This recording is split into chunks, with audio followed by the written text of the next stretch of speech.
राजेश अपनी भाभी नीलम का लाडला था। नीलम भी राजेश को अपने की प्यार करती थी। राजेश, लखनऊ वाले मामा जी ने तुम्हारे लिए एक बहुत अच्छा रिश्ता बताया है। लड़की बहुत अच्छी है, अब तुम शादी कर लो। अरे नहीं भाभी, शादी तो बर्बादी है। भला तुम्हारे हाथों के खाने में जो स्वाद है वो किसी और के हाथों में कहा। मुझे अभी शादी नहीं करनी भाभी।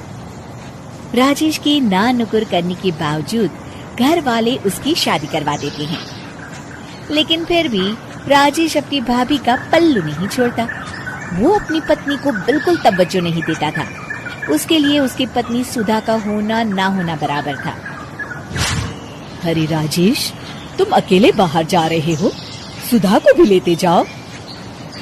अरे क्या भाभी, हफ्ते में एक दिन तो छुट्टी मिलती है और आप वो भी खराब करना चाहती हैं। सुधा बाहर जाके क्या करेगी, वो घर में ही ठीक है।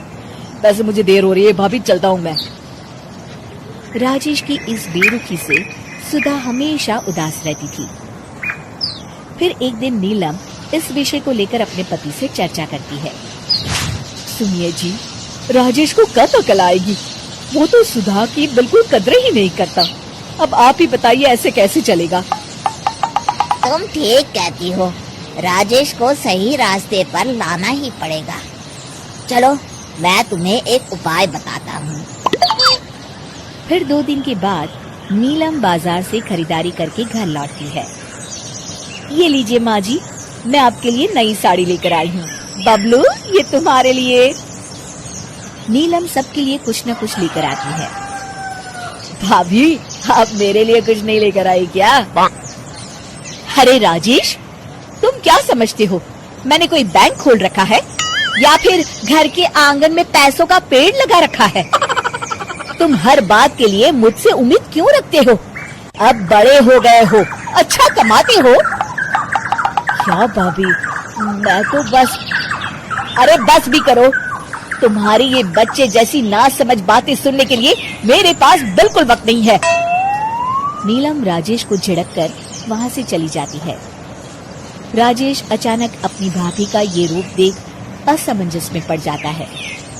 फिर एक दिन नीलम रसोई घर में खाना बना रही होती है कि तभी राजेश वहाँ आता है।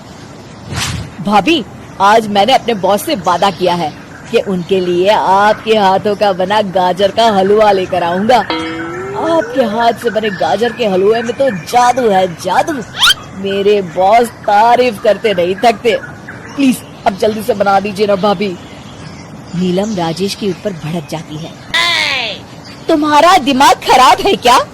आखिर तुम मुझे समझते क्या हो? इस घर की नौकरानी? जब देखो तब फरमाइश करते रहते हो, भाभी ये बना दो, भाभी वो बना दो। अरे तुम्हारी पत्नी सुधा भी तो इस घर में रहती है, तुम उससे कुछ क्यों नहीं कहते? भाभी, आप इस तरह की बातें क्यों कर रही हैं? अरे बस भी करो राजेश, मेरा दिमाग और मत खराब करो, जाओ यहाँ से। अपनी भाभी का इस तरह बेरुखी भरा बर्ताव देख राजेश को बड़ा बुरा लगता है और वो उदास होकर अपने कमरे में बैठ जाता है। तभी उसकी पत्नी सुधा वहाँ आती है। क्या हुआ जी, आप इस तरह उदास क्यों बैठे हैं? राजेश अपनी पत्नी को सारी बात बताता है। राजेश की बात सुनकर सुधा मुस्कुराती कहती है, बस इतनी सी बात? चलिए जी, मैं आपके बॉस के लिए गाजर का हलवा बना देती हूँ। अरे छोड़ो, तुमसे नहीं हो पाएगा, रहने दो। आप तो बस देखते जाइए जी, अभी आती हूँ मैं। थोड़ी देर के बाद सुधा हलवा बना के राजेश को देती है। फिर राजेश अपने ऑफिस चला जाता है। शाम को जब राजेश घर आता है तो खुशी के मारे अपनी पत्नी सुधा को गले लगा लेता है। अरे वाह सुधा, तुमने तो कमाल कर दिया। सच में क्या स्वादिष्ट हलवा था। मेरे बॉस बहुत तारीफ कर रहे थे और इस हफ्ते घर आ रहे हैं तुम्हारे हाथों का खाना खाने। और इतना ही नहीं, उन्होंने मेरा प्रमोशन भी कर दिया है। सच? हाँ, मुझे माफ कर दो सुधा, आज तक मैं तुमसे गैरों की तरफ पेश आता रहा। अरे ये कैसी बातें कर रहे हैं जी, मैं तो आपकी पत्नी हूँ। धीरे धीरे राजेश अपनी पत्नी के साथ पूरी तरह घुल मिल जाता है।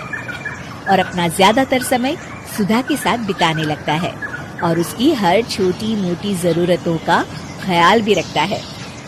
ये देख राजेश के भैया और भाभी बहुत खुश होते हैं। फिर एक दिन राजेश और सुधा बाहर से घूम कर आते हैं।